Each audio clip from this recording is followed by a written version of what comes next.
Now normally, I don't talk about or review cell phones, but one, I decided to mix things up a bit, and two, I really feel like this phone is worth mentioning. I recently got really into PUBG Mobile, and that game absolutely sucks the life out of your battery. So for me, this was completely unacceptable. I want to play my PUBG, damn it. So I needed a phone that had the battery capacity that'll allow me to play for as long as I please. And I believe I have actually found that with the HomTom HT70. This phone has got a 10,000 milliamp hour battery. 10,000 milliamp hours. With that much battery, that pretty much guarantees hours upon hours of gameplay and streaming goodness. So let's see what comes inside the box.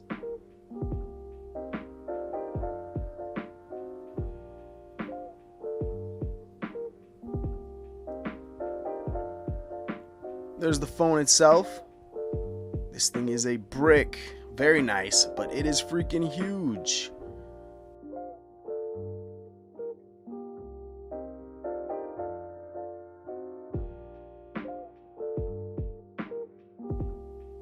You have your power brick.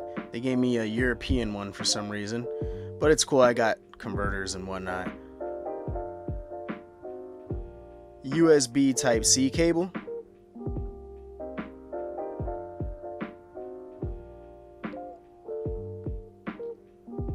They included an OTG cable. That's always welcome. Plug an external controller or whatever. A screen protector. I'll probably slap this on as soon as possible. Little instruction booklet. The SIM removal tool. And a clear, transparent case.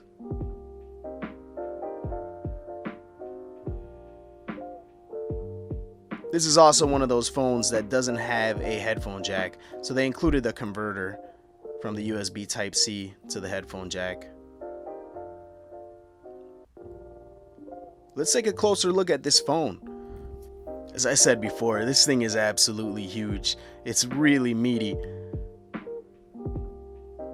I mean, just comparing it to the Sony Xperia that I've been using, you could see the huge difference in size, but it's packing all that battery, so it needs to be a little bit on the bigger side.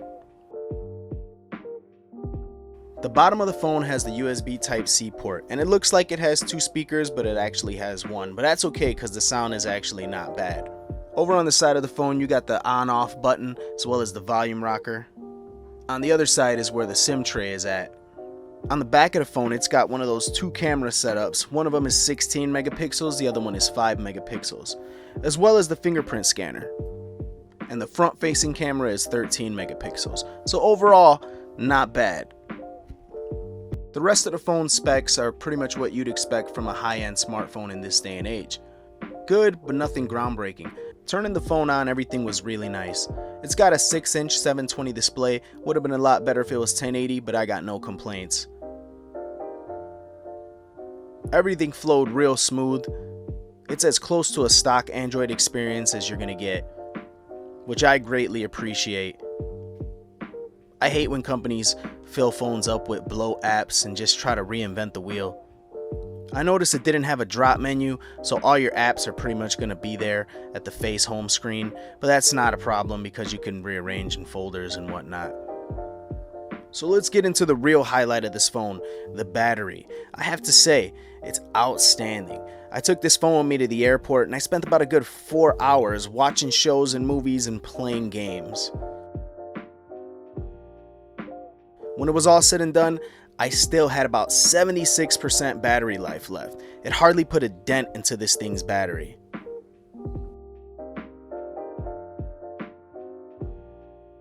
So the HomTom HT70. While it's by no means a flagship killer, this thing is an absolute beast with battery life. I would say that this thing is like the perfect travel phone, and for under 200 bucks, you really can't go wrong. If you're gonna go somewhere like on a trip or something where you're gonna need extended usage of your device and not really have access to a power outlet, this thing is perfect. I'll put a link to the HomTom HT70 in the description below. Until next time, this is Ness, signing out.